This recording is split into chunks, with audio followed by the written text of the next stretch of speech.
불확실한 시장에 맞설 차별화된 투자 전략 5월 26일 머니쇼 플러스 시작합니다. 오늘 오전 양시장 상승 출발했는데 이제 시간이 갈수록 상승폭이 더 확대되고 또 수급적으로 봤을 때도 외국인, 기관, 현선물 순매수를 나타내면서 특히 외국인 현선물 매수를 나타내면서 시장 상승을 이끌었고 결국에는 양시장 모두 1% 넘게 상승했죠. 네, 그렇습니다. 특히 미국에서 또 트럼프가 갑자기 네. 50% 얘기했다가 다시 또 캔슬하면서 취소하면서 시장 전체가 분위기가 바뀌는 것 같습니다. 아니 그래도 유럽연합 집행위원장이 전화를 했으니까 다행이에요. 전화하면 들어줄 걸 왜 했을까요? 그러니까 차라리 어떻게 보면은 이제 트럼프가 약간 뭔가 관세 전쟁과 관련해서 협상이 없으니까 약간 전략 전술을 썼다. 이게 고급 표현인 거고 빨리 전화 달라고 요청한 거잖아요. 그러니까 그렇죠. 결국에 통화가 잘 돼가지고 이제 7월 9일까지 유예가 됐고 뭐 이 부분은 시장에서 오히려 또 호재로 인식이 되는 것 같습니다. 네, 그렇습니다. 네. 자, 오늘 여러 가지 또 시장의 여러 가지 이슈들 좀 체크해 보면서 저희가 또 투자 노하우 전략까지 세워보도록 하겠습니다. 오늘 저희 머니쇼 플러스 일단은 지금 보시고 계신 머니쇼 제가 좀 하루 쉬었더니 잠시 머리가 멘붕이 됐어요. 지금 보시고 계신 머니쇼는 SBS BG과 유튜브에서 실시간 시청이 가능합니다. 더 많은 국내 주식 정보 받아보실 분들은 카카오톡 채널 머니랩 추가하시기 바랍니다. 오늘 증시 인사이트 출연자 바로 모셔볼까요? 네, GFM 투자연구소 이진우 소장 모셨습니다. 어서 오세요. 안녕하세요. 오늘 미국이 휴장이어서 네. 조금 맘 편하게. 근데도 일요일 날 또 갑자기 또 그 발표를 하더니 또 아침에 와가지고 또 다시 또 캔슬하고 네. 트럼프의 점점 얘기하는 게 예. 점점 약발이 좀 떨어지지 않을까. 이제 믿는 사람이 진짜 없을 것 같은 약간 양치기 소년 같은 그런 쪽으로 가지 않을까라는 생각이 오늘은 갑자기 들더라고요. 지난 1기 때도 한번 겪어봤고 네. 뭐 한 4년의 간격을 두고 또 이제 2기가 출범해서 한 4개월 지났나요 이제? 이제 대충 적응되네요. 아, 트럼프에 대해서요? 예. 그냥 애 큰 게 어른이고 또 어른 나이들만 또 애 되잖아요. 아, 그렇죠. 예. 넘어간 나이인가요 벌써? 아니, 오전에 소장님하고 막 트럼프가 점점 애가 되어가는 느낌이다. 그런 느낌 이런 들죠. 얘기를. 때를 좀 쓰고 때를 쓰니까 무는 아이 젖주듯이 참 이름도 길어서 잘 안 외워지는데 우르줄라 폰 데어 라이안 예, 집행위원장. EU 집행위원장 예. 예, 전화를 했다는 거 아닙니까? 그렇죠. 아마 그리고 좋은 통화가 있었다 했더니만 딱 이틀 만에 그냥 없던 일로 예, 그렇게 되는데 야 그래도 그렇지 저는 많은 분들이 심지어 블랙 먼데이까지 예상했어요. 아, 오늘. 주말에 네. 그렇게 끝나고 나서 그런데 이제 우리 오늘 개장하기 전에 아침에 머니쇼 시작하기 약 1시간 전에 그 소식이 들리고 관세 다시 애초 7월 9일 그때까지 유예하기로 한 거. 그러고 나서부터 뉴욕 주가지수가 이제 뛰더라고요. 그렇죠. 예. 근데 우리 강 대표님께서도 매일 시장 들여다보시면서 이렇게 영상도 만드시고 하지만 저는 지금 이해가 안 돼요. 지금 주가지수 선물 나스닥 100 같은 경우에 1% 넘게 오르고 있거든요. 네. 그래서 한번 뒤져보았어요. 테슬라, 엔비디아, 무슨 뭐 마이크로소프트, 애플. 네. 그러면 나스닥 100이 그 정도 1% 이상 지수가 오른다는 얘기는 이런 종목들이 뭐 그 정도 가져야 되는 거 아닙니까? 그렇죠. 근데 얘들은 지금 0.2%, 0.3% 이래요. 네. 플러스가. 네. 아니 그럼 뭐가 그렇게 지수를 끌어올리고 있는 거죠? 지금 어차피 개별 종목은 거래 안 되지 않나요? 그런가요? 오늘 휴장이잖아요. 오늘 휴장이라. 네, 휴장이라 개별 종목들은 다 그냥 멈췄을 지수만 거고. 가지고, 지수만 그다음에 가지고 지수만 이제 지수만 CFD나 이런 거 가지고 승부를 그냥 한다? 투기로 그냥 서로 이제 그런가? 게임을 하고 있는 게 아닌가 근데 싶은데요. 어쨌거나 뭐 지금 저 인베스팅닷컴 누구나 다 깔고 계신 그쪽에 네. 개장 전 거래 이렇게 보면은 그렇게 이제 나오는데 이래저래 오늘 그래도 우리 아시아 증시가 이렇게까지 아시아 증시 중에서 우리가 이렇게까지 제일 높은 상승률을 보일 줄은 사실 생각 못했습니다. 그러네요. 이제 결국 외국인들이 아침에 그나마 이제 트럼프 소식이 나오기 전만 해도 조금 이렇게 블랙 먼데이까지는 아닐 수도 있겠다 네. 싶었던 희망사항이 외국인들이 지난주에 그래도 모처럼 매수로 돌았는데 그러다가 또 트럼프 재료에 그냥 또 이렇게 돌아서 그냥 한번 외국인답게 한번 우길 수도 있는 거 아니야? 내지는 저는 우리 이따가 차트 한번 보겠습니다만 네. 우리 코스피에서 지금 2628 내지 2630을 어떤 기술적 저항이라고 그것도 기술적 저항이라고 못 넘고 오늘도 마감했습니다. 오늘 뭐죠 이게? 넘었네요. 2644. 오, 예. 야, 그렇다면 이거 얘기가 진짜 달라지네요. 그러니 뭔가를 기다리고 있다 싶었는데 그냥 열어버렸습니다. 열어버렸다는 게 지금 이거부터 한번 보시면 우리 코스피가 아니다. 코스피보다도 사실 이거부터 하시죠. 이제 주말 동안에 이제 월요일 오늘 방송을 앞두고 이래저래 고민해 보니까 미국도 그렇고 유럽도 그렇고 차트들이 참 희한한 데가 있더라고요. 요 지금 이제 월가 친구들 좋아하는 50일, 100일, 200일 선입니다. 이평선은 굵직하게 했는 것들. 이거 딱 보세요. 현 위치가 트럼프 당선 직전이 이때입니다. 트럼프 당선 직전이 이때인데 거기 딱 와버렸어요. 거기 또 왔고 지금 100일선, 200일선이 여기 딱 받치고 있습니다. 그러니까 이거 뭐 어떡할까요? 트럼프 당선 확인하고 붕 뛰었다가 트럼프 취임 이후에 별 그거 없이 이러다가 4월 달에 쿵 무너졌다가 이걸 갖다 이렇게. 이 과정에서는 들리는 얘기로는 어쨌거나 헤지펀드들이 많이 다쳤다는 얘기, 개인들한테 개인 매수세에 좀 당했다는 그런 얘기인데 여기서 그러면 결국 이제 요거 이때 발생했던 중국에다가 관세율을 145%에서 30%로 확 낮췄던 그때 한번 훌쩍 뛰어면서 이 어떤 기술적 저항을 또 돌파하고 나서 다시 여기 왔는데 제일 두려워했던 게 트럼프 대통령의 그 EU에 대한 관세 부과 이것 때문에 오늘 휴일 보내고 나서 만약에 화요일 날 뉴욕장이 여기서 급락 출발하면서 갭다운으로 출발해버리면은 이것도 교과서에 있는 또 패턴 하나 나오는 겁니다. 선골 맞아. 그래서 아주 안 좋은 그림이 될 뻔했는데 지금은 보니까 버티는 쪽으로 가는 것 같아요. 지금 너무 많은 게 제가 지금 수많은 함의를 뿜어내고 있다고 했는데 제목을 지금 보시면은 4월 7일 이후 저점끼리 연결한 선에도 걸렸죠. 이평선 2개, 100일선, 200일선 받쳐주고 있죠. 트럼프 당선 직전이죠. 뭐 이런 상황에서 여기서 깨지면은 조금 아플 뻔했는데 지금 보니까 어쨌거나 장은 여기서 더 안 밀리는 쪽으로 갈 것 같다는 얘기죠. 이것만 해도 일단 고무적인데 지금 약간 보면은 그거 합니다. 위클리 보시면은 뭐 이런저런 얘기를 떠나서 위클리하고 먼슬리하고 조금 헷갈리는 게 저는 요거 한 보고 있거든요. MACD 오실레이터를 보고 있는데 이게 지금 마이너스에서 플러스로 살짝 돌았습니다. 그렇다면 이 위클리 차트는 얘기하는 바가 아직 더 갈 수 있어 얘기거든요. 위로. 그런데 먼슬리로 가버릴 것 같으면은 오히려 MACD 오실레이터가 이미 4월 달에 하도 낙폭이 크다 보니까 이게 살짝 마이너스로 왔어요. 그래서 지금은 굉장히 그거 합니다. 그리고 또 아주 또 중립적이에요. 여러 가지로. 이런 상황이 돼가지고. 그리고 지금 재밌는 거는 또 이게, 요것도 한번 보시죠.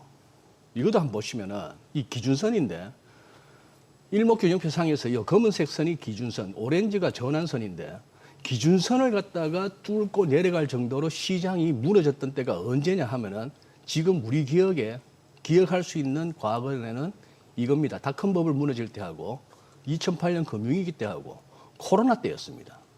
그러면 지금 이번도 사실 기준선까지 갔었죠. 4월 달에, 4월 7일 날까지는. 그러고 나서 이제 아래 꼬리가 CMA가 달렸는데 현 국면을 어떻게 보면은 지금 이게 트럼프의 관세가 됐건 뭐가 됐건 현 상황이 이 과거 3번의 경우처럼 과연 이 가격대가 이 월간 기준선마저도 뚫고 내려오는 정도로 그렇게 무너져야 하는 장인가? 그거에 비해서 아직까지 많은 여유가 있잖아요. 많은 여유가 있고 심지어 이렇게 해서 새로운 이 채널 상단까지도 열어버렸습니다. 열어버렸다가 이걸 갖다가 급하게 조정받았는데 다시 상단 위로 올라왔다는 얘기는 기술적으로만 이렇게 따라가자면 지금 뭐 경기 침체가 오네 마네 뭐 관세 영향을 아직 확인을 못했네. 뭐 지정학적 리스크가 어디로 번질지 모르겠네 하는지 모르겠습니다만 지금 이게 잘 안 빠질 것 같아요. 미국 장이. 예, 그런 식으로 어떤 나오다 보니까 우리도 지금 보시면은 이렇잖아요. 이게 지금 이 2628의 의미는 요겁니다. 이거는 지난주 금요일 날 차트인데요. 2628이 적어도 이게 9월 말까지는 이 구름대 상단이 쭉 가는 거죠. 그런데 이걸 오늘 열어버렸네요. 열었다는 얘기는 저는 이거 조금 더 하다못해 며칠 아니면 1, 2주 더 이걸 갖다가 이걸 갖고 이렇게 버거워하려나 싶었는데 이걸 지금 확 열어버렸다니까 얘기는 달라지는 겁니다. 얘기는 달라지고 우리 이때 코로나 때 상승폭의 61.8%는 우리가 일찌감치 찍었고 그러고 나서 이렇게 좀 힘은 없지만 이제 돌아가고 있는데 여기다가 먼슬리도 보시면은 지금 모든 게 중립입니다. MACD 제로선에서 RSI 50근방에서 스타캐스틱도 지금 딱 가운데에서 위로 올라도 한 판 빠져도 한 판인데 이래저래 따져보니 물론 길거리 다녀보고 뭐 카페나 식당 다녀보고 관광지 다녀보고 국내 그리고 뭐 산업공단이라고 할 만한 이런 데를 가보면은 야 우리 주식이 왜 올라? 오를 뭐가 있어 지금? 뭐 정치적으로 결정된 것도 없고 이런 상황인데도 불구하고 시장은 안 빠지겠다는 의지가 느껴집니다.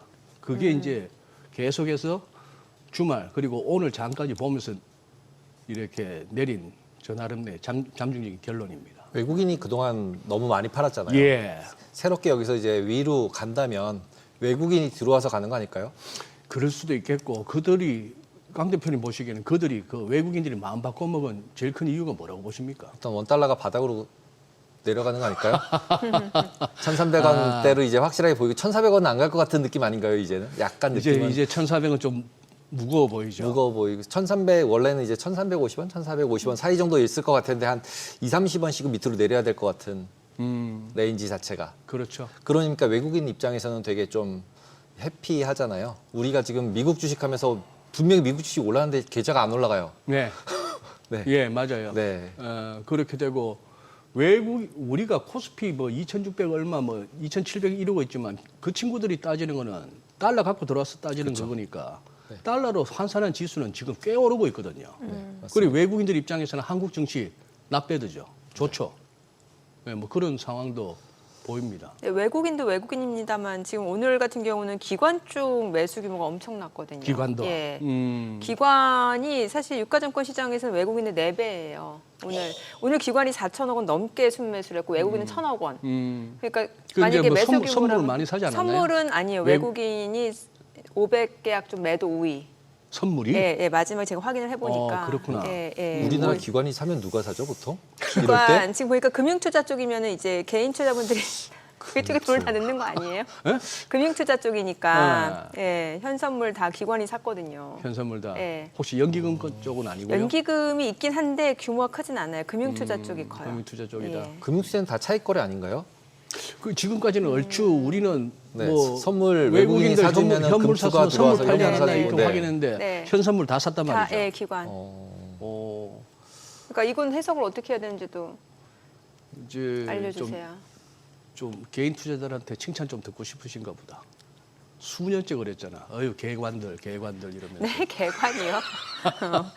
어디 댓글창이나 이런 데 보면 늘 그랬잖아요. 뭐 좀 갈만하면은 외국 기관발 매물이 쏟아지거나 그쵸. 뭐 이래가지고 지수에 발목이 잡히고 예. 뭐 그랬던데 그쵸. 한번 역할을 한번 해주면 좋겠네요. 그렇구나. 네, 저도 아까 기관이 진짜 열일했네요. 예, 왜냐면 저희도 오프닝 할 때만 하더라도 외국인 현선물 다 매수로 나타났었는데 지금 딱 마지막에 제대로 된 그 통계를 보니까 오히려 기관 쪽에 오늘이야 미국 놀 테고 내일은 또 뭐 우기면 될 거고 그 다음에 미국장 보고 어쨌거나 저거 한 2, 3일 계속 저렇게 해주면 인정. 그런데 또 그렇죠. 며칠 있다가 또 뭐 대규모 순매도면은 아유 그렇지 뭐 이렇게 되는 거죠 뭐. 예. 별로 국내에서 저도 그만 그렇게 돼버렸습니다. 기관이 매수해서 간다. 뭐 쌍끌이 외국인하고 같이 가는 건 몰라도 네. 기관 혼자라면 그닥 요새 실내는 안 갑니다. 수년 동안에 뭐 하도 사실 최근에는 외국인도 그랬어요. 외국인도 막 기조적으로 매수를 나타내는 느낌보다는 좀 일정 부분 매수하다가 또 나갔다가 이런 부분이 있었거든요. 그렇죠. 예. 그러니까 뭐 어쨌거나 야 이렇구나. 코스피가 아까 이랬거든요. 네. 이게 지금 한 12시 무렵에 그거였는데 저는 코스피 일간 차트 한번 던져보시죠. 던지란다. 저기 띄워봐 주시죠. 제가 제목을 갖다가 던지기보다는 버텨보고 싶은 차트라고 달았다가 던져보라 하셨는데 이거 지금 여기서 이 어렵게 올라선 이 선 말입니다. 이 고점끼리 연결한 선. 이게 지금 코스피예요? 코스피입니다. 예. 코스피 일간 차트인데 이게 오늘 한 12시 한 40분쯤인가 그때 차트인데 이러고 나서 이 선 밑으로 여기에 이제 쿡 찌르고 푸르륵 떨어지면 이게 이제 차티스트들 말로는 뭐 이제 고점 찍고 이제 밀린다고 보는데 이게 찍고 나서 이거 쉽게 내려가기 싫은 자세들이만도 오늘 튀어버렸단 말이죠. 오늘 튀어버렸다고 하고 여기서 뭐 거래량은 좀 안 받쳐주고 했습니다만 지금 모르겠습니다. 아까 정민앵커 말씀하신 기관의 그 현선물 순매수가 어떤 나름 중장기적인 뭘 내다보고 하는 거라면은 오늘 이 양봉은 의미가 있다고 보여지고 레벨로도 2630을 확실하게 올라섰으니까 네. 한번 뭐 기대해 볼 만한 그런 상황이 된 것 같습니다. 네. 유럽은 요즘 어때요? 유럽도 최근에 사실 올해 들어서 연초에 좀 괜찮았다가 다시 좀 조정받았다가 다시 최근에 또 좋아지는 그러니까, 모습이고 예. 왜 보면 유로도 통화 자체도 좀 강세였잖아요. 맞아요. 예.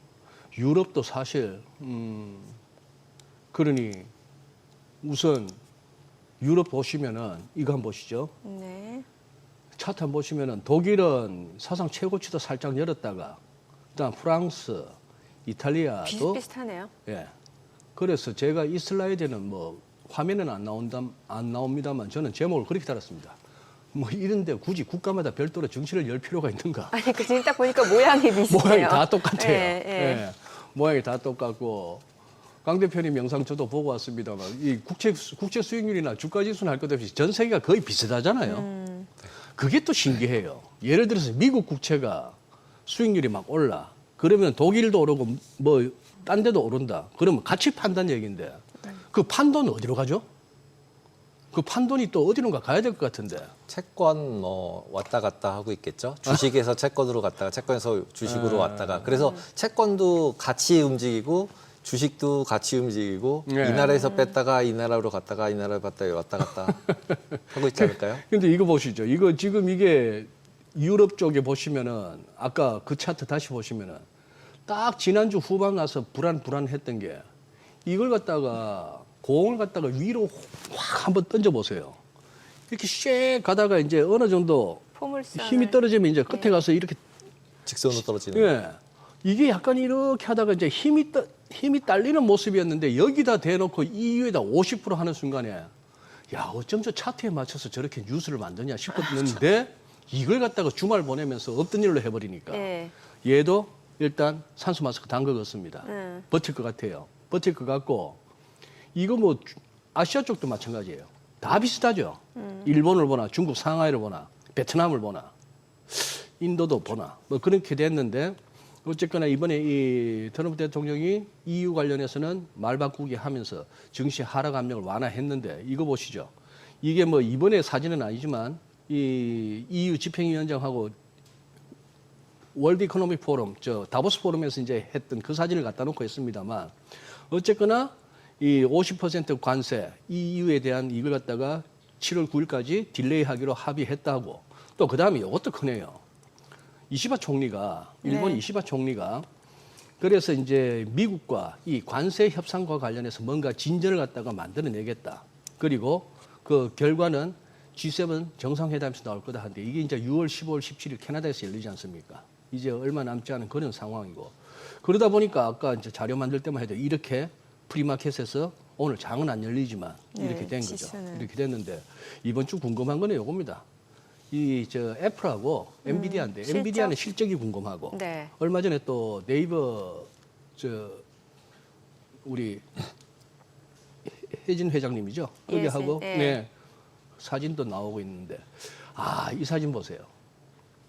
애 큰 게 어른이고 어른 나이 들면 뭐죠? 표정 보세요. 이분은 너무 확 드러나요. 좋고 싫고가. 지금 팀쿡하고 사진 한번 보세요. 입이 쑥 나와 있잖아. 우측 상단에. 입이 쑥 나와 있는데 며칠 전에 이 상황에서 한 얘기는 아니지만 이 표현 나 팀쿡하고 문제가 좀 있었다. 이러면서 인도에다 공장 짓지 말고 그리고 아이폰도 미국에서 들어와서 만들고 뭐 이런 식으로 얘기를 하면서 요때 애플에다가. 우리 고등학교 때 영어 성문 영어 리틀은 별거 아니고 어리틀 같으면 좀 있고 이 차이 아닙니까? 문제가 좀 있었다는 거예요. 그렇죠. 문제가 좀 있었다는 네. 겁니다. 그러면서 어떤 기사는 트럼프의 이 어리틀 프로블럼이라는 발언은 애플에 의미하는 바가 좀 크다. 뭐 이런 얘기도 있었습니다. 그렇지만 이제 시장은 어쨌거나 이건 협상용이다 하는 것은 점점 학습돼 가는 것 같습니다. 네. 지금 오늘 보니까 중국만 빠졌네요. 그렇죠. 네. 그러니까 중국만 빠졌죠. 왜 중국만 빠졌을까요? 중국만. 네. 아우, 지금 우한에 홍수가 엄청나게 났던데. 홍수 때문에. 댐이 무너져서 그런가. 그런데 그것도 뭐 유튜브가 있으니까 그런 것도 보게 됩니다만, 거기다가 뭐 이래 중국 관련한 것도 이렇게 알고리즘이 많이 띄워주는데 우리가 늘 알던 얘기, 뭐 중국의 통계 지표 믿을 거 못 된다 했는데 얼마 전에 국가통계국에서 또 얘기했더만요. 한 7개 성을 갖다가 지방자치성 갖다 딱 지목하면서 얘들 그거 한다고 조작한다고 그랬더만 전반적인 전 세계의 반응은 누가 누굴 지적질하냐. 5% 성장이라고 딱 전인대 같은 데서 만들어서 던져놓으면 그 숫자 만들어내라고 다들 그 개고생을 하는데 그걸 봐서 이제 와서 뭐 등등이 하는데 중국이 혼자 빠지네요. 지금 그냥 뉴스상으로 보면은 시진핑이 네. 메이드 인 차이나 플랜을 앞에다 뉴를 붙여서 뉴 메이드 인 차이나 플랜이라 그래서 미국에서 얘기한 리밸런스라는 용어를 지우고 새로운 방식의 메이드 인 차이나 플랜을 만든다고 그래가지고 이제 미국과 관세 전쟁에서 끝나는 느낌이 약간 있었는데 다시 이제 유럽이랑 끝나고 다시 중국으로 가는, 중국이랑 싸우다가 유럽 갔다가 유럽이랑 대충 끝내고 다시 중국으로 오게 되면은 여러 가지로 이슈가 생길 것 같아서 미리 중국이 빠지는 것 같은 생각이 드네요. 뉴스만으로 볼 때는. 뉴스만으로 볼 네. 때는. 네. 근데 뭐 중국은 글쎄요. 국내에도 많은 중국 전문가분들이 계십니다만 저는 이제 중국 전문가분들의 어떤 중국 관련한 코멘트에서는 어떤 조심성을 저는 뭐 느낄 수밖에 없고 그분들이 아는 대로 말하고 싶은 대로 다 말 못하는 게 현실인 것 같고요. 네. 오히려 유튜브 공간에서 오히려 더 많이 좀 이거는 우리가 주류 언론에서 아니면 공식적인 그거에서 들을 수 없는 얘기들이 많이 올라오는데 글쎄요. 거기서도 어디까지가 진실이고 어디가 또 약간의 페이크가 섞일 수도 있으니까 네. 그런 걸 보고 있으면은 지금 중국도 우리가 이렇게 그야말로 늘 코끼리 만지기 아닙니까? 보면은 그렇게 만만찮은 상황은 아닌 것 같아요. 국내 정치적으로나 뭐 대외 어떤 그거에 있어서나 그리고 지금 뭐 뭔가 이렇게 경기 측면에서도 그렇게 좋지는 않다 하는 것은 요즘 우리 뭐 봄 보내고 늦겨울과 봄을 보내면서 우리가 이렇게 우리 대한민국의 한반도의 대기질만 보더라도 조금 느낌이 옵니다. 대기질이 너무 좋은 거죠. 너무 좋죠. 네. 여느 때에 비해서. 네. 네. 환율은 어떻게 될 거라고 보세요? 지금 앞서 저희 뭐 달러 환율 간단하게 언급을 했는데 지금 원화뿐만이 아니라 뭐 유로 여기에다가 옌 또 위안화까지도 지금 달러를 제외하고선 대부분의 그 통화 가치들이 약간 좀 상대적으로 올라가잖아요. 그러니까요. 예. 예. 지금 뭐 미국 국채 자료는 다음 기회에 하도록 하고 네. 지금 이거 일본 국채 한번 띄워봐 주시죠. 네. 굉장히 많이 올랐습니다. 지금 이제 10년물보다 30년물을 가져왔는데 10년물은 그 소위 말하는 YCC Yield Curve Control 그거 뭐 폐기했다고는 합니다만 아직도 일본은행 손 타는 것 같아서 요즘은 이제 30년짜리로 보고 있는데 이거 지금 얘 보세요. 0.0175 이랬던 이게 2016년 네. 불과 한 9년 전 뭐 이때만 해도 2020년만 해도 한 5년 전만 해도 0.0102 이랬던 게 지금 얘가 3.1, 3.2까지 왔으니까 이 대단한 거죠. 대단한 건데 살짝 이제 따라합니다. 요 아래쪽에 저 자막 치우고 한번 저 보시면은 일본 재무상이 이렇게 얘기한 것도 있어요.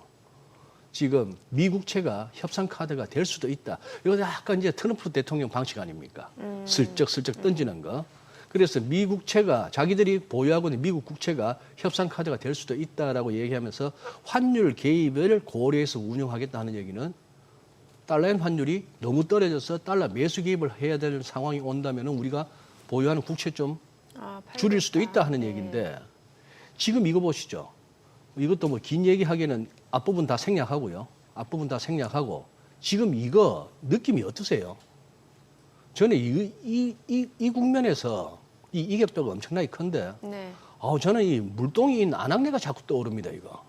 이러다 이거 애까지 업고 있고 난리인데 쏟을 것 같아요, 이거 한번. 훅 쏟아질 것 같아요, 이거.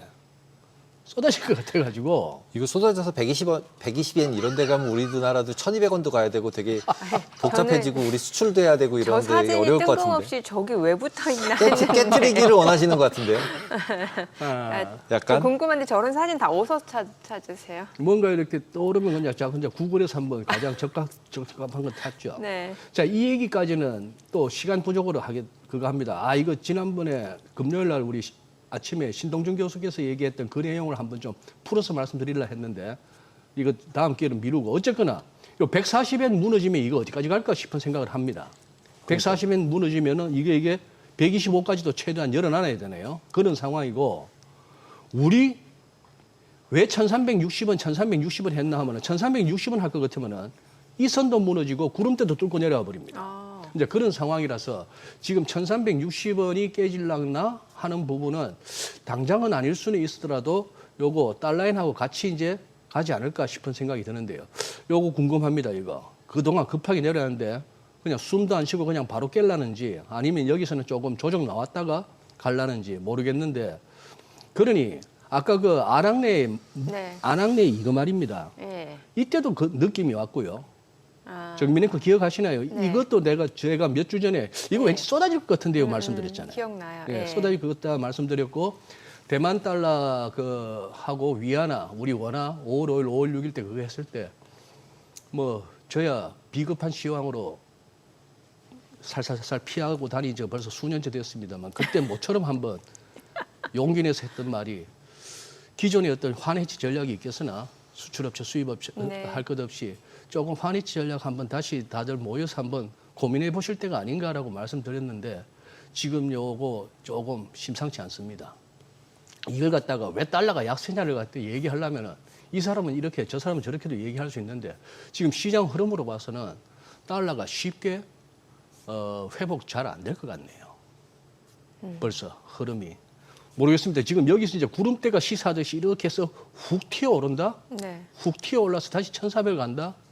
그게 또 그러면은 뭐 좋은 상황에서 그렇게 될 수 있을까 싶기도 하고 해서 어쨌거나 지금 뭐 할 수 없습니다. 우리가 무슨 시장을 만들어갈 수 있는 사람들이 아니니까 마켓 팔로우 입장에서는 금리, 환율 계속해서 체크해가면서 근데 기본적으로 미국에서는 온쇼링, 그러니까 리쇼링이라고 예. 해서 미국으로 들어와서 공장 지어라잖아요. 예.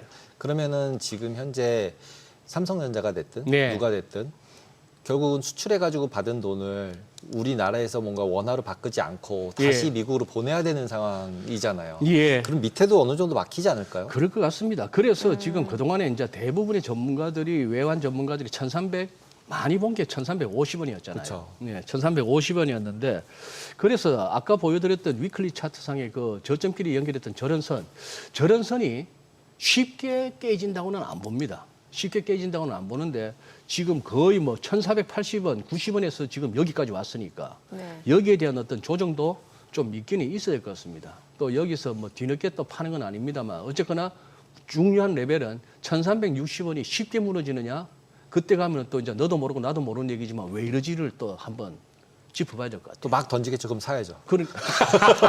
맞는 말씀. 네. 예, 맞습니다. 네, 알겠습니다. 예. 오늘 내용 잘 들었습니다. 예, 고맙습니다. 감사합니다.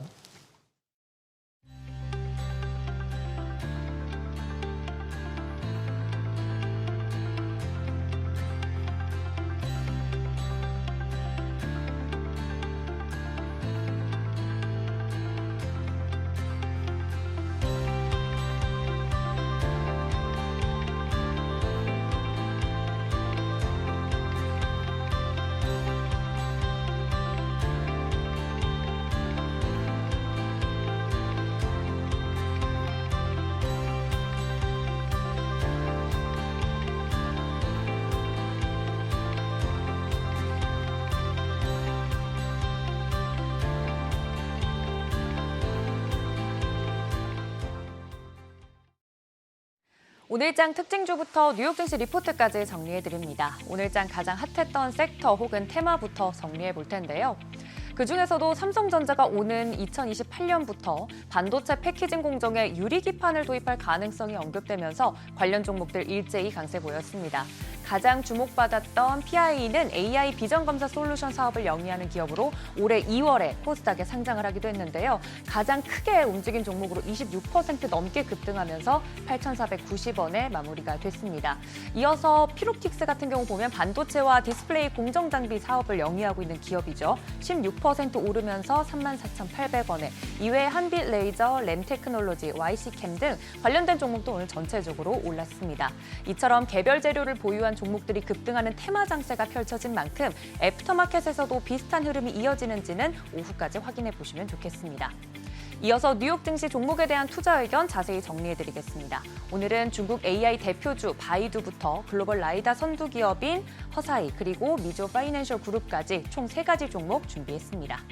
첫 번째 종목은 중국판 구글로 불리는 바이두입니다. 현재 주가는 83달러 선에서 움직임 보이고 있고 목표 주가는 108달러 선에 제시가 되어 있습니다. 바이두는 1분기에 예상보다 좋은 실적을 냈는데요. 클라우드 매출은 전년 대비 42% 증가하면서 빠른 성장을 보였고 모바일 검색도 AI 기술 도입 덕분에 사용자 수가 급증했습니다. 다만 광고 매출은 여전히 감소세를 보이면서 이익에는 부담이 됐습니다. 주가는 단기적으로 조정받을 가능성이 있지만 중장기적으로는 AI 클라우드와 자율주행 성장성에 대한 기대를 걸만하다는 평가를 받고 있습니다. 이어서 두 번째 종목은 글로벌 라이다 시장 점유율 1위를 지키고 있는 허사입니다. 현재 주가는 21달러 선에서 움직임 보이고 있고요. 목표 주가는 조금은 보수적이네요. 목표 주가 24달러 선에 제시가 되었습니다. 허사이는 라이다 가격을 낮춘 ATX 제품을 대규모 양산하며 점유율을 높이고 있습니다. 리오토, 샤오미 등 중국 전기차 대기업들과 협력해 출하량을 크게 늘릴 계획이고 올해는 라이다 출하량 120만에서 150만 대 달성과 연간 흑자 전환을 목표로 하고 있습니다. 중국의 전기차 침투율 증가와 자율주행 시장 확대 덕분에 성장 잠재력이 큰 기업으로 평가받고 있습니다. 마지막 종목은 일본의 메가뱅크 미즈호 파이낸셜 그룹입니다. 현재 주가 ADR 기준으로 5.42달러 선에서 움직임 보이고 있고요. 목표 주가가 5.87달러, 현재 주가가 5.42달러에 현재 움직임 보이고 있네요. 미즈호는 지난해 역대 최대 순이익을 달성했고 올해도 안정적인 이익 흐름과 배당 확대를 이어가고 있습니다. 주주 환원 비율은 50% 이상으로 대폭 늘렸고 ROE도 9%를 넘기면서 중장기 목표를 앞당겨 달성했습니다. 증권사는 금리가 낮아지는 환경에서 일본 금융주의 매력이 다시 부각될 것으로 기대된다고 전체적으로 긍정적으로 평가했습니다. 세 종목에 대한 국내 증권사들의 분석까지 들어봤습니다. 이번 주 뉴욕 증시 투자 전략 세우는데 참고해 보시면 좋겠습니다. 지금까지 종목 리포트였습니다.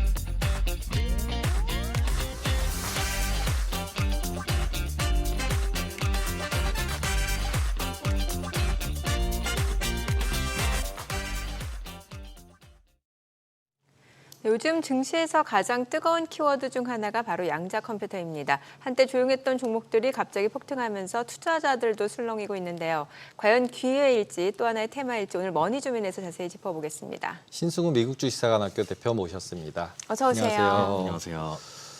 양자 컴퓨터의 전문가이신 건 맞나요? 한국의 전문가이긴 할까요? 정확한 답인 것 같습니다. 최근에 젠슨 황이 코멘트를 한번 날리면서 갑자기 양자 컴퓨터, 특히 아이온큐 뭐 이런 종목들 한국 서학개미 분들이 많이 가지고 계신데 폭락을 한번 했었잖아요. 그런데 이제 다 회복을 하고 이제는 완전하게 위너로서 자리를 잡고 있는데 양자 컴퓨터 투자 부분에 대해서 왜 이렇게 뜨거운 거라고 봐야 될까요? 일단 기본적으로 양자 컴퓨터가 가장 큰 오해는 기존 컴퓨터의 상위 호환이라는 건데 상위 호환은 아니고요. 다만 기존 컴퓨터보다 특정 문제들을 빨리 풀 수 있는데 좋은 거는 그 특정 문제들 중에 비싼 문제들이 있습니다. 그러니까 결국 기술이라는 게 가격이 좋고 비싼 문제를 풀 수 있어야 사실 그 기술이 비싼 건데 양자 컴퓨터가 기존 컴퓨터보다 더 빨리 풀 수 있는 문제 중에서 좀 비싼 문제들이 많이 있어요. 비싼 문제가 뭐예요? 뭐 예를 들어가지고 풀면은 임팩트가 큰 문제들인데 예를 들면은 뭐 물류 관련된 문제라든지 대표적인 예시로 예를 들어 제가 뭐 배달을 하는데 배달을 100곳을 돌아다니면서 배달을 해야 된다. 어떤 순서로 배달하는 게 가장 빨리 하냐. 이런 문제가 당연히 많은데 근데 이제 이런 문제들 같은 경우에 이제 양자 컴퓨터를 쓰면 확실히 빨리 풀 수 있습니다. 그래요. 그래서 이제 그런 부분 때문에 확실히 기대가 있는 것이고요. 빨리 풀면 그게 돈으로 확 바뀌나요? 빨리 풀면 그건 그대로 돈이 되죠. 어. 네. 특히 물류 같은 경우에는 확실하게 돈이 되기 때문에 네. 바로바로 돈이 되고 또 양자 컴퓨터 나오는 보통 가장 이야기 많이 나오는 게 이제 그 비트코인이 없어지다시피 한다. 혹은 비트코인 채굴이 굉장히 빨라진다. 이런 말이 있는데 그것도 실제로 맞는 말이고요. 비트코인 채굴을 빨리 하는 게 먼저인가요? 아니면 비트코인이 해킹을 당해서 털리는 게 먼저인가요? 그냥 제가 만약 양자 컴퓨터를 전문가였으면 그냥 남몰래 채굴하고 있다가 이제 해킹당해서 없어지면은 그 전에 빨리 팔려고 노력하겠죠. 몰래 먼저 채굴한다. 원래 먼저 하겠죠. 네. 근데 사실 이제 양자 컴퓨터 관련 종목들은 이제 뉴욕 증시에 상장된 종목들 실제로 이제 매출을 일으키는 기업들 뭐 디웨이브 퀀텀, 아이온큐, 뭐 리게트 컴퓨팅 많잖아요. 근데 최근에 보면은 이 매출 부분에 대해서도 아직 뭐 미미하고 아직은 이제 손실 구간이고 순이익으로 돌아선 기업이 그렇게 아직은 없는 걸로 저는 알고는 있어요. 그나마 이제 아이온큐가 좀 턴어라운드 가능성이 있는 걸로 알고 있는데 그래서 이제 주가 변동성이 굉장히 커요. 투자자 입장에서 어떤 전략이 좋은 거예요? 저는 일단 기본적으로 하나 알아둬야 되는 거라고 예. 생각하는 거는 일단 이런 완전 신기술 같은 경우에 네. 최고의 투자 전략은 링크드인 기반 투자 기법이 최고입니다. 링크드인. 링크드인이라면 이제 사람들 이력서를 올리는 곳이 링크드인이죠. 네. 양자 컴퓨터라는 거를 전공하는 그런 연구실 자체가 몇 개 없어요. 그래서 거기 졸업한 박사들이 어디에 가장 많이 가 있는지를 보면은 가장 확실합니다. 어디 많이가 있어요? 가장 많이 가 있는 곳은 아마존입니다. 아마존. 그리고 구글. 구글. 네, 그리고 나서 마소에 조금. 아, 그리고 나서 마이크로소프트. 네. 그리고 나서 이제 각자 이제 스타트업들이 가 있습니다. 각자 창업을 하신 분들인가요, 그러면? 뭐 창업을 하기도 하고 팀으로 조인하기도 하고.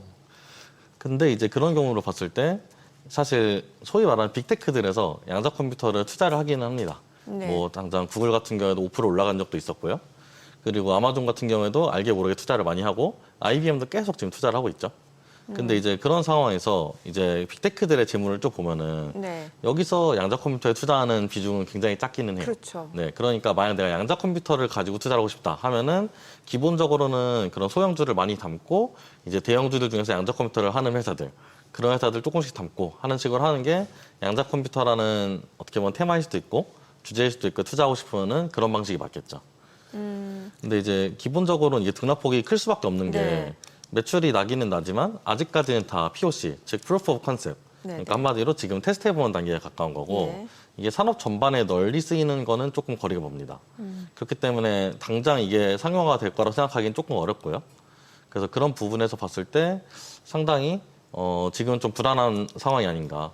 그렇기 때문에 이제 사실 실적이 나와도 좀 애매하고 실적이 안 나온 거나 젠슨한 같은 사람들이 한마디 하면은 그 코멘트에 과다 반응하고 이런 부분이 분명히 존재하는 것 같습니다. 그러면은 조금 아까 이제 상용화되는 건 조금 의문이라고 이제 얘기를 하셨는데 대기업들은 예를 들면 지금 말씀하신 IBM이나 구글이나 이런 데들이 실질적인 칩도 만들고 있고 막 PC를 보유하고 있잖아요. 그러면은 그쪽과 아이온큐나 이런 스타트업들이 경쟁을 하고 있다고 봐야 되는 건가요? 아니면은 둘이 그냥 공생을 하고 있다고 봐야 되는 건가요? 왜냐하면 대기업은 돈도 많고 솔직히 뭐 반도체도 훨씬 더 많을 거고 투자할 비용도 많으니까 훨씬 이제 투자를 많이 하니까 당연히 스타트업보다는 훨씬 성공 확률이 이게 지금 연구 단계니까 지금 말씀하신 것처럼 그러면 성공 확률이 얘가 훨씬 많을 것 같은데 이 둘 중에서 지금 저희는 다 이쪽만 보고 있잖아요. 왜냐하면 이제 많이 움직이고 빨리 움직이고 뭐 이러니까 근데 장기 투자하는 입장에서는 되게 불안하거든요. 그러면 어떻게 이 둘이 경쟁했을 때 이길 수 있는 가능성이 있다? 없다? 이 중에는 어느 정도라고 보이세요? 일단 기본적으로 양자 컴퓨터 자체가 진짜로 실현이 잘 될지에 대해서 먼저 생각을 해봐야 되는데 저는 개인적으로 잘 될 확률이 반보단 낮다고 생각하기는 합니다. 왜냐면은 여러 가지 기술적 이슈가 있는데 아직까지는 그 해결 속도가 좀 느린 것 같아요. 그리고 첫 번째는 그렇고 두 번째는 이제 AI 관련돼 가지고 보면은 AI는 기술 쓰는 사람들이나 연구하는 사람들이 다 지금 AI 때문에 대체되겠다는 말들을 자평을 해요. 그게 이제 그쪽의 컨센서스예요. 근데 양자 컴퓨터 같은 경우에는 그렇지 않아요. 양자 컴퓨터 전공한 사람 중에서 양자 컴퓨터 주식에 숏을 안 친 친구가 없어요. 매도를 했다는 얘기잖아요. 매도를 한 쇼시를. 거죠. 네. 물론 이 매도한 친구들이 돈을 벌지 못했어요. 올랐기 때문에 그 다음에. 네. 근데 그거랑 별개로 기술에 대한 평가는 조금 애매하니까 저는 그 확률을 너무 높게 잡으면 곤란하겠다. 일단 그런 생각은 듭니다. 일단 그게 첫 번째고. 두 번째로 스타트업이랑 그러니까 말 그대로 골리 때 다위 때 골리앗이죠. 그렇죠. 네. 근데 그런 경우에 승률은 사실 생각보다는 반반이라고 생각하기는 합니다. 이게 연구 같은 경우에 돈만의 문제는 아니고 첫 번째로. 두 번째로 결국 구글에서 쓰는 양자 컴퓨터 예산이랑 그냥 소위 말하는 양자 컴퓨터 스타트업들에서 쓰는 R&D 예산이랑 보면은 그게 뭐 차이가 안 나진 않겠지만 여기가 좀 더 집중한다면서 좋은 부분들도 있고요. 실제로 연구 같은 게 이거는 너무 좀 약간 휴먼 팩터에 기반해서 말씀드린 걸 수도 있겠습니다만은 이제 그 부분에 집중하는 거에 의해서 좀 차이가 나는 경우가 솔직히 많이 존재합니다. 근데 다만 그거는 하나 있는 게 생각보다 뭐 비만 치료제도 그렇고 이제 라지 랭귀지 모델 등등도 그렇고 한 곳에서 혁신이 발전하면은 그 다른 곳으로 그 혁신이 생각보다 빠르게 전염이 돼요. 왜 그러면 다 같은 연구실 출신이라. 네. 생각보다 그래서 그쪽은 기술적 해결할 게 많지 않고 보안도 별로 없습니다. 솔직히 말하면. 그래가지고 그런 부분 때문에 저는 어떻게 생각하냐면은 어디서 성공하든 간에 다 같이 수혜를 같이 볼 수는 있다. 근데 그럴 때 상승폭 자체는 당연히 구글보다는 아이온큐 등등이 더 크기는 하겠죠. 네.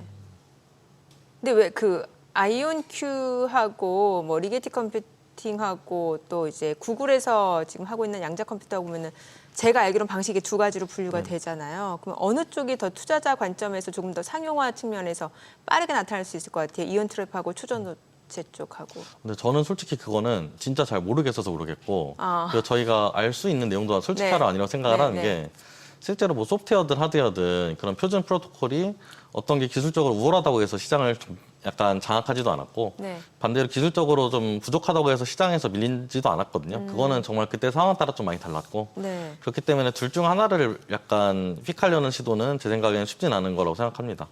일단 기본적으로 일단 첫 번째로 솔직히 일반 투자자 입장에서 그걸 이해할 수가 없고요. 어려워요. 네, 저도 솔직히 잘 모르겠고요. 예.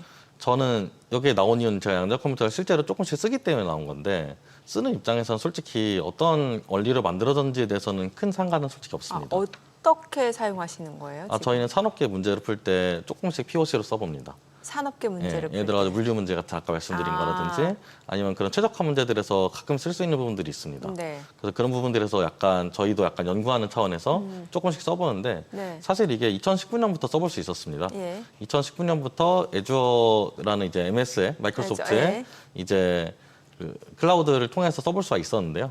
근데 그렇게 써봤을 때 그 당시보다 지금이 훨씬 좋아진 건 사실이지만 아직까지 뭔가 산업의 스케일 있게 적용될 수 있는 건 아닙니다. 그렇기 때문에 아직까지는 좀 여러모로 약간 아직까지는 미래 기술이라 생각되는 게 맞는 것 같고요. 그렇기 때문에 주가가 출렁출렁 하는 건 좀 피할 수 없는 부분이 있는 것 같습니다. 그러면 지금은 빅테크랑 스타트업을 비교했는데 미국에 있는 네네네. 그다음에 우리나라도 또 양자컴 회사들이 있잖아요. 네네네. 그러면은 이제 미국 스타트업하고 우리나라 양자 컴퓨터 스타트업이랑 비교를 하면 어떤 차이가 있다고 봐야 될까요? 일단 기본적으로는 자본 조달의 차이가 가장 크겠죠. 자본 조달. 현실적으로 지금 구글 같은 데서 양자 컴퓨터로 엔지니어를 근무하는 친구들 연봉이 한 3억 정도 되는데 한국에서 그 연봉 받는 엔지니어가 별로 없을 것 같습니다.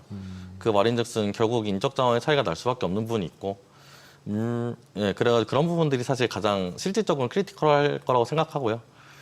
물론 그거랑 별개로 투자는 좀 별개라고 생각은 합니다. 투자는 이제 양자 컴퓨터 관련된 부분들이 수혜를 받으면은 실제로 이건 지금 존재는 하는 거니까 이게 네. 실체가 없다고 말할 수는 없거든요. 예. 그렇기 때문에 양자 컴퓨터 관련된 이슈들이 나오면은 당연히 국장도 수혜를 보고 미장도 수혜를 볼 겁니다. 또 반대로 이제 젠슨한 같은 분이 나와가지고 뭐 이번엔 주커버가 나와가지고 우리가 써봤는데 좀 별로더라 이럴 수도 있는 건데 그러면 또 떨어지기는 하겠죠. 그래서 약간 개인적으로 생각할 때는 이거를 양자 컴퓨터 회사들 투자할 때는 상장사 투자보다는 스타트업 투자의 마인드로 투자를 해야 된다고 생각을 하는데 스타트업 투자의 가장 전문가들은 벤처 캐피탈들이거든요. 그럼 벤처 캐피탈이 어떤 식으로 약간 비상장사에 투자를 하느냐 네. 하는 두 가지 측면이 있습니다. 예. 첫 번째는 이제 한 스타트업에 너무 큰 비중을 싣지 않습니다. 분산 투자를 많이 하고요. 그다음에 두 번째로 오래 기다립니다. 그리고 세 번째로 유상증자할 때만 들어갑니다. 유상증자. 네. 물타기 할 때 예. 확 빠지니까 예. 그때만 들어간다는 거죠. 맞습니다. 그래서 근데 지금 양자 컴퓨터 회사들이 사실 약간 유상증자의 니즈가 높진 않은 편입니다.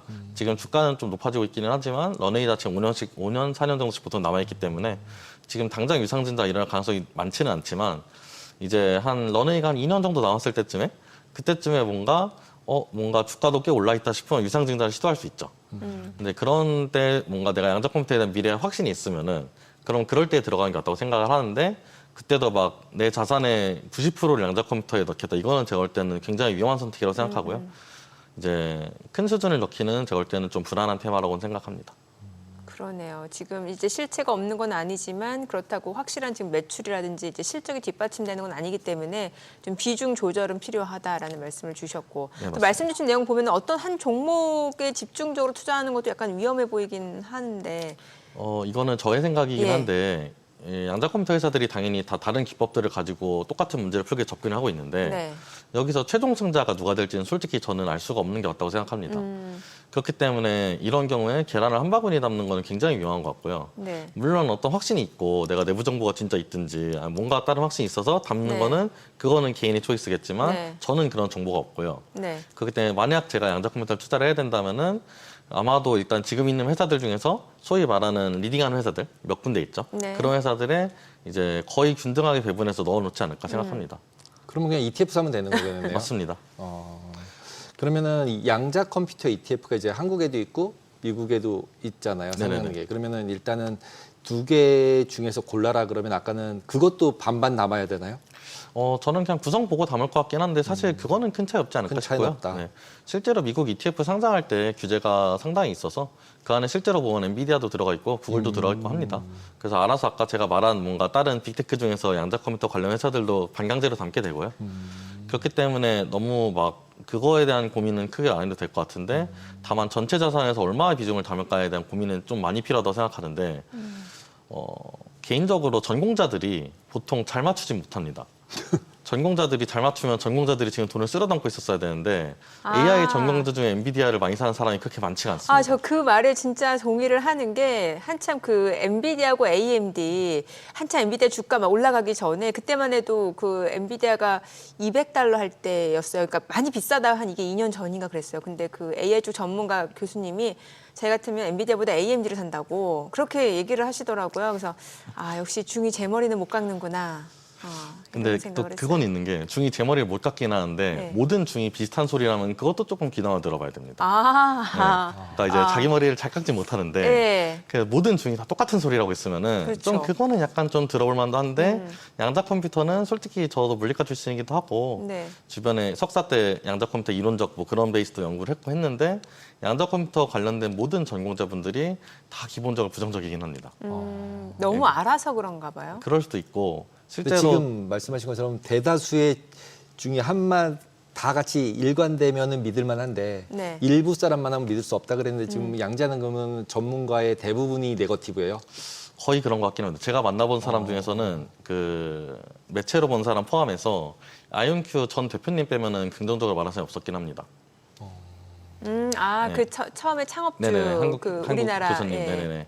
근데 이제 그분을 빼면 사실 긍정적으로 말하는 전공자가 거의 없다는 건 좀 부정적이나. 네. 근데 그거랑 별개로 투자는 별개로 돌아가야 되는데. 그렇죠. 투자 측면에서 볼 때는 이게 결국 확률 베팅인데. 네. 전공자는 확률이 50%가 넘는지 안 넘는지를 볼 때 50%보다 낮다고 하는 것이고 네. 저희는 확률적으로 볼 때 지금 주가보다 기대값 계산했을 때 비록 확률이 10%더라도 만약 내가 이게 성공했을 때 가치보다 10분의 1 이하의 가격이면 저평가가 된 거니까 그럼 사야 되는 거거든요. 네. 그래서 그런 측면에서는 투자 측면으로는 충분히 살 수 있다고 생각하고요.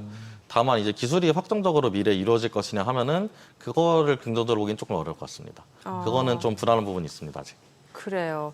최근에 그 양자 컴퓨터 관련 종목 중에서 보면 D-Wave 퀀텀, 네, 맞습니다. 뭐 차세대 양자 컴퓨터 보니까 어드밴티지 2 출시했다라고 했는데 이것도 뭐 어떻게 써보신 건가요? 아니면 아니 제가 써볼 수 있는 거는 애주어랑 IBM 클라우드에서 거기에서, 예. 이제 제공을 하는 양자 컴퓨터들이 있는데 예.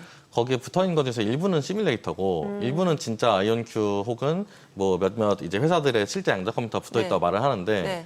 문제는 그게 사이즈가 너무 작습니다. 그러니까 이게 컴퓨터가 있으면은 네. 컴퓨터가 메모리 사이즈가 커야지 어떤 일을 하기가 편한데 네.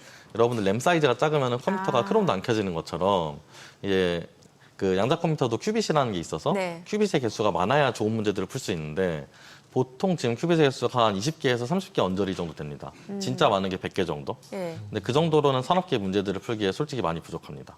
아. 그래서 아까 제가 말씀드렸던 것 중에서 뭐 배달을 할 때 혹은 물류를 할 때 네. 이제 몇 개의 포스트를 지나와야 되는데 그때 어떤 순서로 돌아야 되느냐 문제가 있을 때 네. 그 5개의 포스트를 도는 문제를 잘 풀려면은 25개의 큐빗이 필요합니다.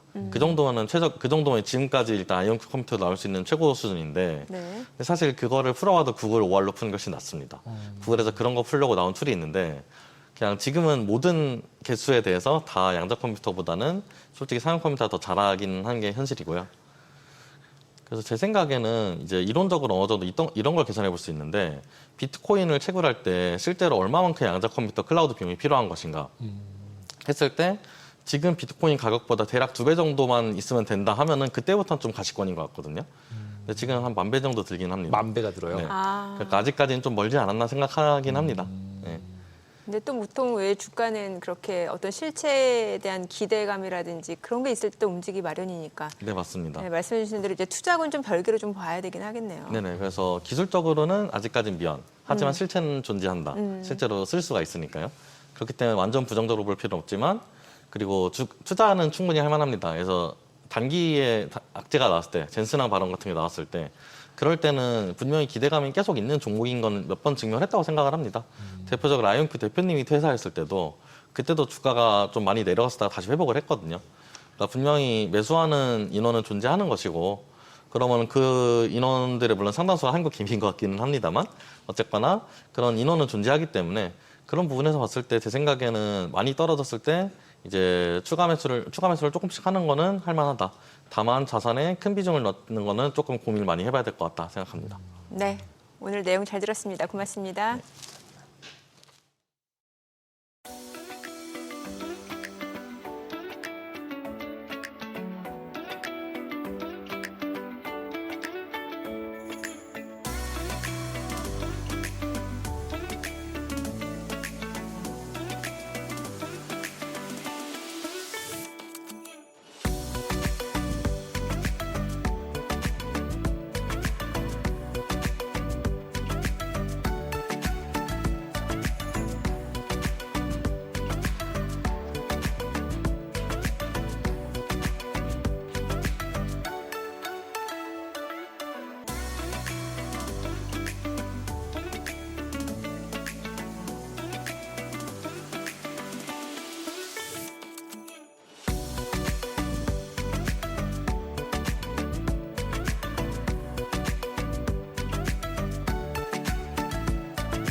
글로벌 암호화폐 시장이 혼조세를 보이고 있습니다. 비트코인은 낮은 변동폭으로 비교적 안정적인 우상향 추세를 이어가고 있습니다만 알트코인은 종목별로 희비가 극명하게 엇갈리고 있죠. 암호화폐 시장 투자 포인트 짚어보겠습니다.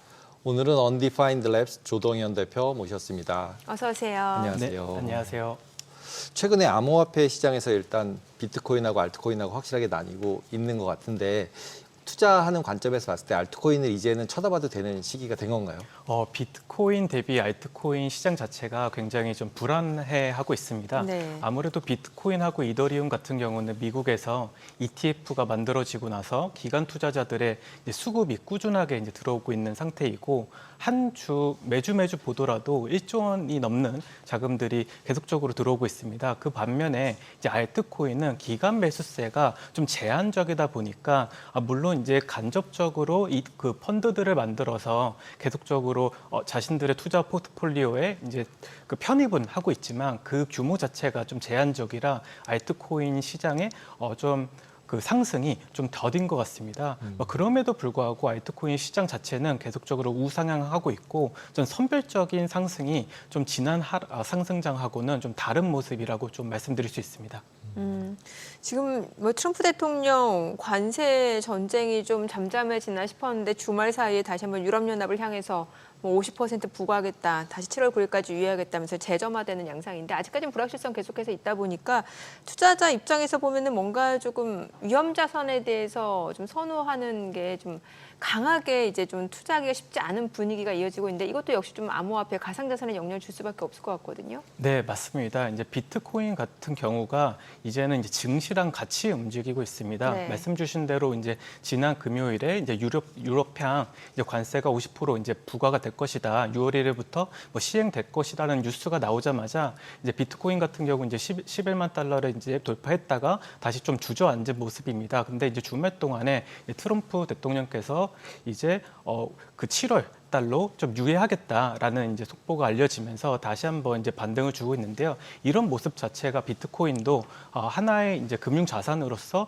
이제 시장에 적응을 했구나. 그럼으로써 증시랑 똑같이 좀 흘러가고 있구나라를 흘러가고 있구나를 우리는 좀 알 수 있었습니다. 그래서 앞으로도 이런 어떤 증시화에 이제 계속적으로 발맞춰서 좀 같이 움직일 것 같고요. 그래서 이번 주에는 이제 중요한 뉴스들이 이제 여러 가지가 있는데 뭐 대표적으로 인도와의 이제 협상 이야기도 이제 곧 나올 것 같고 또 그 물가 상승률이 이제 얼마나 이제 하락할 것인가 그에 따라서 금리 인하를 할 수 있는지도 굉장히 이제 전문가들이 촉각을 세우고 있는 부분입니다. 뭐 그래서 이제 비트코인 자체는 이제 뭐 경기가 좀 나빠져서 뭐 금처럼 뭐 어떤 금융자산을 해지하는 자산보다는 주식과 그다음에 이제 빅테크와 굉장히 유사한 모습과 속성을 갖고 있기 때문에 그 M7 주식과 같은 어떤 흐름을 좀 보일 것으로 좀 예상하고 있습니다. 지금 이제 알트코인 저희가 잠깐 앞에서 얘기를 했었는데 알트코인 같은 경우는 이제 비트보다 위험하다 이렇게 알려져 있고 그다음에 이더리움하고 뭐 리플 이런 계열하고 알트 있고 그다음에 밈 코인들 있고 이것도 코인 종류마다 이렇게 여러 개로 구분이 되더라고요. 그 구분을 좀 쉽게 투자자가 알 수 있는 게끔 다 기억이 될 수 있게 이쪽은 좀 위험하다 이쪽은 좀 덜 위험하다 그리고 이제 밈이라고 그러면 맨날 그 트럼프 가족들이 뭐 내면은 막 올라가고 이런 것만 뉴스에서 보다 보니까 이건 진짜 그냥 복권인가 뭐 이런 생각이 드는데 한번 전반적으로 한번 설명을 한번 해주시면 좋을 것 일단 같아요. 비트코인을 제외한 나머지 이제 코인들을 통틀어서 이제 알트코인이라 부르고 있습니다. 그 중에서 가장 시가총액이 큰 알트코인은 이더리움이고요. 그 다음은 이제 대부분 금융 시스템을 혁신할 것이냐. 못할 것이냐 이런 것에 따라서 좀 시가총액이 좀 바뀌는 것 같습니다. 한국 투자자들이 가장 좋아하는 이제 코인 중에 하나가 이제 그 리플이라고 하는 이제 코인인데요. 그것도 이제 기존 어떤 전통 금융의 스위프트라고 하는 금융망을 대체할 수 있을 거다라는 기대감 때문에 시가총액이 이제 굉장히 큰 것이거든요. 그 외에는 대부분 이제 이더리움과 동일하게 이더리움은 느리고 비싼 네트워크다 보니까 이거를 어떻게 하면 조금 더 빠르게 할 수 있을까? 그래서 여러 가지 기술 개발이 됐고 그에 따라서 뭐 BNB나 솔라나나 여러분들이 잘 아시는 그런 다른 네트워크들로 이제 확장이 되었어요. 말씀 주신 이제 밈코인 같은 경우는 오히려 좀 좀 어떻게 보면 투기성이 강한 자산이라 좀 봐야 되고 어떤 기술을 기반으로 만들어진 코인은 아닙니다. 오히려 문화를 기반으로 만들어진 코인이라 좀 보면 좋을 것 같아요. 블록체인이 갖고 있는 가장 큰 특징이 토큰화라는 것입니다. 토큰화라는 것은 최근에 이제 채권을 토큰화한다라는 말이 있듯이 이제 이 토큰화를 사용해서 사실 문화도 토큰화를 할 수 있거든요. 사람들이 좋아하는 것을 어떤 밈이라는 커뮤니티에서 자신들이 좋아하는 것을 이 토큰으로 만들어서 이제 거래를 하게 된다면 팬들이 이것을 사줄 것이고 이것이 계속적으로 자금이 유입된다면 큰 상승을 이뤄낼 수 있는 것이거든요. 뭐 이런 식으로 어떻게 보면 섹터를 나누면 좋을 것 같아요.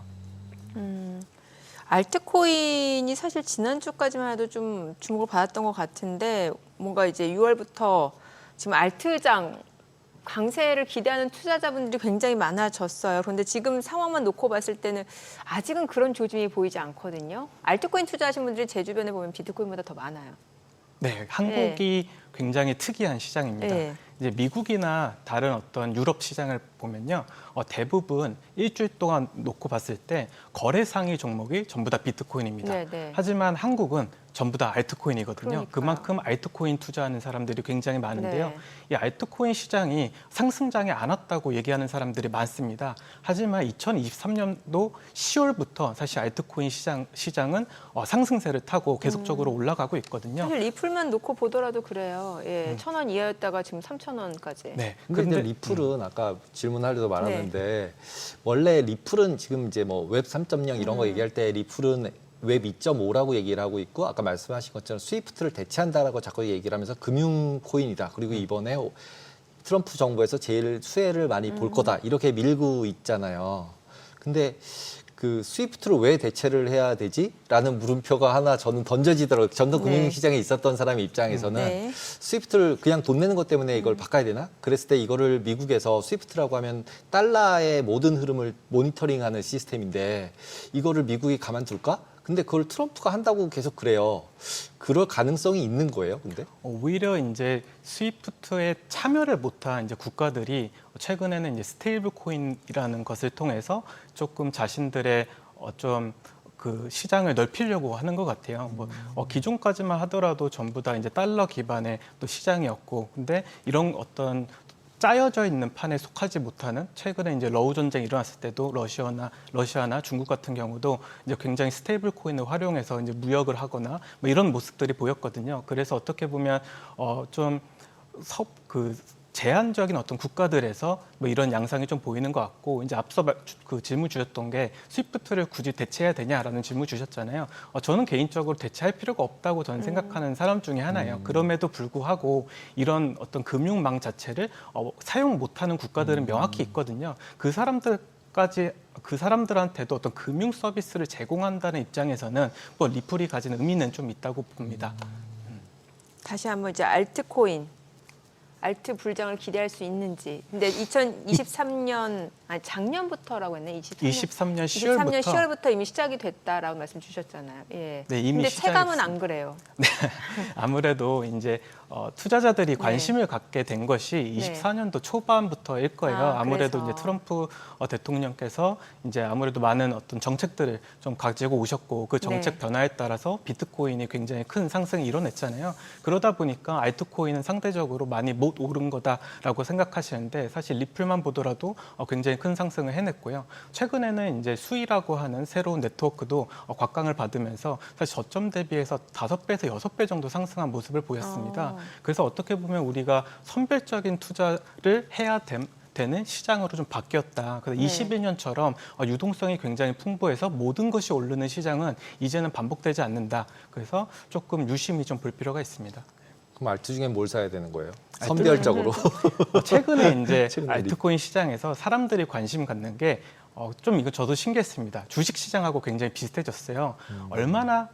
1년간 얼마나 매출을 많이 내는지를 사람들이 이제 평가하기 좀 시작했습니다. 기존까지만 하더라도 알트코인은 사실 기술 기반으로 만들어졌지만 이 기술이 우리 현실에 쓰이는 것도 아니고 또 비즈니스적으로 매출을 형성하는 것도 아니었기 때문에 사실 하나의 투기 자산으로 오해를 했었었는데요. 근데 이번 이제 2024년부터 25년까지 계속적으로 알트코인 시장이 변화해 오면서 이제 여러 가지 알트코인들이 얼마나 많은 매출을 내고 얼마나 많은 비용을 쓰는지를 좀 명확히 지금 분석하기 시작을 했어요.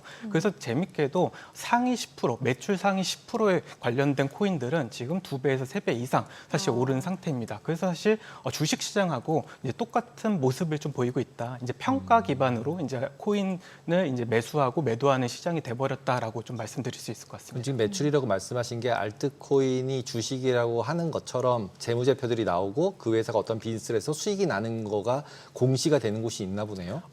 재밌게도 이제 저희 전통 금융에서는 공시를 통해서 하잖아요. 근데 네. 블록체인은 모든 정보가 24시간 실시간으로 공개가 돼 있어요. 그래서 그 온체인 데이터라 부르는데요. 이 온체인 데이터로 분석을 해서 이것을 재무제표나 여러 가지 어떤 데이터들을 공급해주는 서비스들이 굉장히 많습니다. 뭐 써봐요, 그거는? 뭐 대표적으로는 이제 디파이 라마라고 하는 서비스도 디파이 라마. 있고요. 네. 근데 이제 코인마켓캡이나 이런 여러 가지 어떤 데이터 제공 서비스에서도 이제 보실 수 있습니다.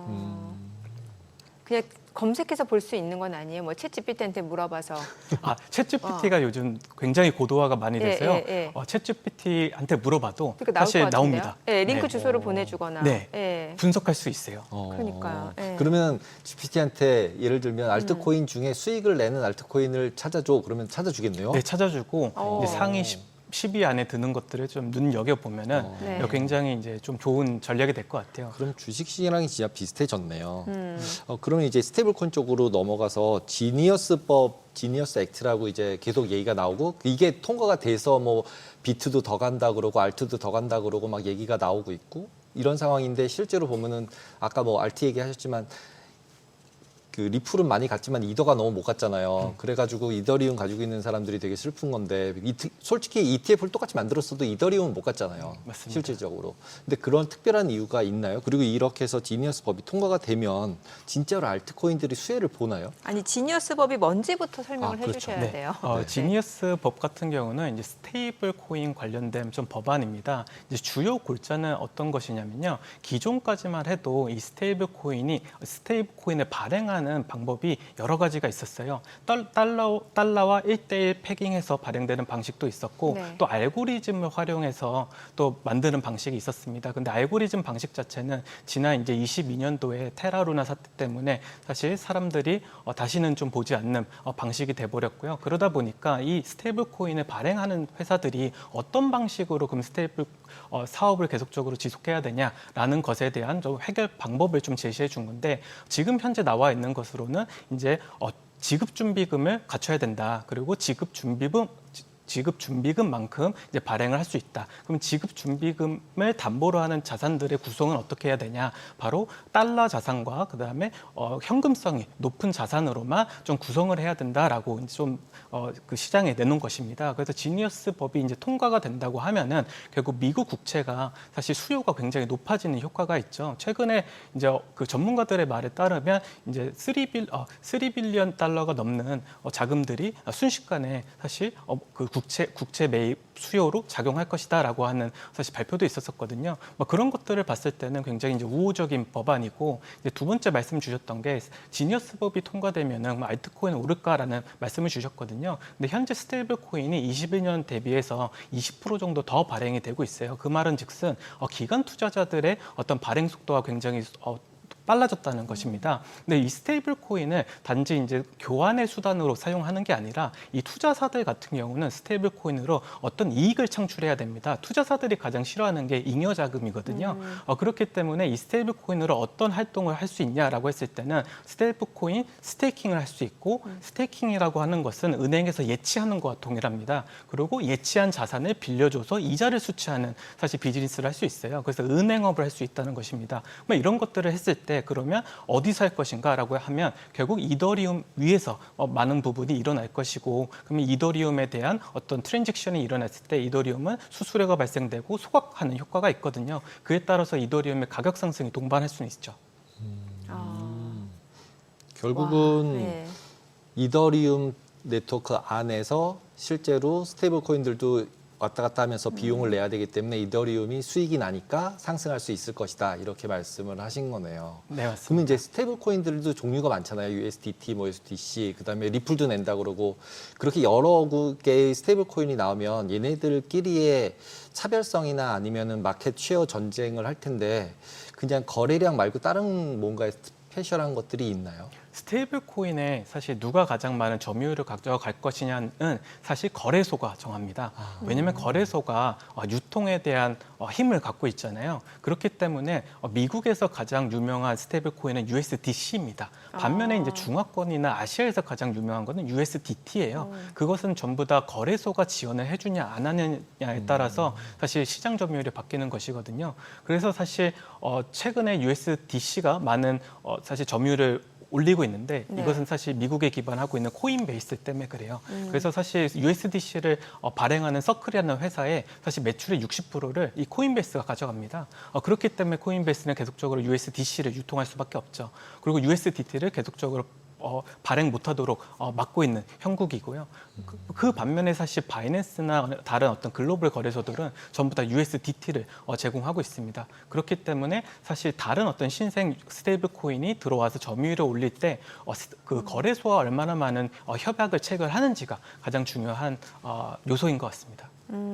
아니 저는 이제 오늘 그 가상자산 뭐 스테이블 코인 스테이킹 뭐 다 얘기 들어보긴 했는데 이게 여전히 개념이 사실 좀 어렵긴 해요. 그래서 지금 오늘 말씀해주신 그 지니어스 액트라고 해서 이게 왜 알트코인의 상승 트리거가 될 수 있는 호재인지 그 연결고리를 다시 한번 좀 쉽게 설명해 주세요. 네, 스테이블 코인이 많이 발행하면 발행할수록 그것을 거래하려는 수요도 많이 올라갑니다. 네. 그에 따라서 어느 네트워크에서 그 거래를 하냐라고 했을 때는 당연히 이더리움이 가장 많은 부분을 차지할 예. 것이고 그러면 그 수익이 결국 이더리움의 가치 상승으로 연결될 것이다. 그리고 두 번째로는 이 스테이블 코인을 활용해서 탈중앙화 금융이라는 서비스들을 사용할 수 있습니다. 코인을 예치하고 이자를 받을 수도 있고요. 코인을 빌려주고 이자를 수취할 수도 있습니다. 이런 비즈니스가 굉장히 활성화가 되게 되면 전통 금융보다 훨씬 더 높은 금리를 추구할 수 있게 되거든요.